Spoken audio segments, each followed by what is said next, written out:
PKN bertujuan untuk mengembangkan kompetensi pemimpin dalam rangka memenuhi kompetensi manajerial dengan sasaran terwujudnya kepemimpinan strategis dengan membangun kolaborasi antar stakeholders dengan tema pemanfaatan sumber daya berkelanjutan berbasis kearifan lokal. Dalam hal konteks ini, pemanfaatan sumber daya pertanian melalui optimalisasi pembiayaan petani. Pelita Sitani adalah inovasi pelayanan dan manajemen melalui aksi kolaborasi stakeholders dalam optimalisasi pembiayaan petani, yaitu kredit usaha rakyat pertanian dan asuransi pertanian.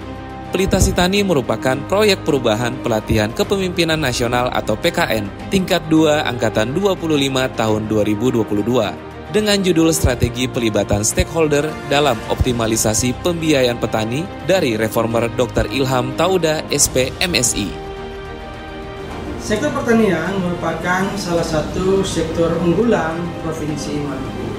Kendala yang dihadapi oleh para petani kita saat ini adalah rendahnya akses petani terhadap pembiayaan pertanian, baik kur pertanian maupun asuransi tani. Para petani kita lebih banyak mengharapkan bantuan pemerintah, baik melalui APBN, APBD provinsi, kabupaten, bahkan dana desa. Karena itu, melalui pembiayaan petani, diharapkan petani bisa mengakses permodalan khususnya kur pertanian maupun asuransi tani. Inilah yang menjadi dasar kenapa kami memilih Pelita Sitani atau strategi pelibatan stakeholder dalam optimalisasi pembiayaan petani di Provinsi Maluku sebagai tema dalam proyek perubahan PKN nasional tingkat 2 tahun 2022. Program Inovasi Pelita Sitani merupakan pilot proyek dengan mengambil lokus di Kabupaten Maluku Tengah dan Kabupaten Buru.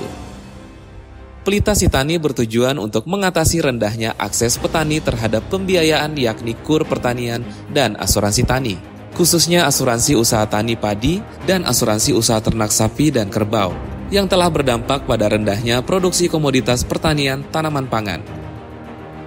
Saat ini pembiayaan sektor pertanian sangat tergantung pada pembiayaan pemerintah APBN dan APBD baik di tingkat provinsi maupun kabupaten kota, serta alokasi dana desa, sementara pemerintah menyediakan kur pertanian sangat besar namun belum dimanfaatkan secara optimal. Dalam upaya mengoptimalkan pemanfaatan kur pertanian dan asuransi tani di Maluku, maka telah dikeluarkan SK Gubernur Maluku nomor 689 tahun 2022 tentang tim kerja percepatan pembiayaan petani dengan tugas antara lain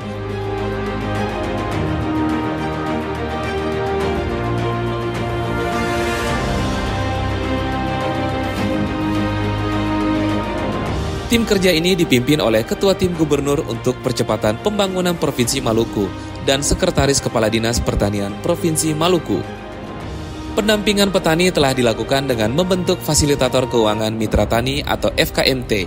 FKMT bertugas untuk membantu petani dalam mengakses kur pertanian dan asuransi tani sehingga diharapkan dapat meningkatkan literasi keuangan petani dan penyuluh maupun peningkatan agribisnis. Pada tahun 2021, Provinsi Maluku memperoleh alokasi kur pertanian sebesar 700 miliar rupiah. Namun realisasinya masih tergolong rendah, yakni mencapai 148 miliar rupiah atau 21%. Pada tahun 2022, pemerintah menambah alokasi kur di Provinsi Maluku yang mencapai 900 miliar rupiah dengan realisasi pada bulan April 50 miliar rupiah atau 5%. Dan sampai pada tanggal 30 November melalui kolaborasi stakeholders naik menjadi 183 miliar rupiah atau 20%. Melalui Pelita Sitani, beberapa program kolaborasi yang dilaksanakan di kabupaten untuk peningkatan realisasi pembiayaan petani, diantaranya pembentukan tim kerja percepatan pembiayaan petani dengan SK Gubernur Maluku, sosialisasi kur pertanian dan asuransi tani, pengembangan kapasitas SDM internal dan eksternal, pembentukan fasilitator keuangan mitra tani di Kabupaten Buru dan Maluku Tengah, penandatanganan komitmen bersama percepatan kur pertanian dan AUTP di Kabupaten Buru dan Kabupaten Maluku Tengah, koordinasi dan konsolidasi Pelita Sitani, pembuatan SOP kur pertanian dan AUTP serta AUTSK yang ditetapkan dengan surat edaran gubernur, pembentukan pusat layanan mitra tani Provinsi Maluku, launching proyek perubahan Pelita Sitani, dan evaluasi dan pelaporan proyek perubahan Pelita Sitani.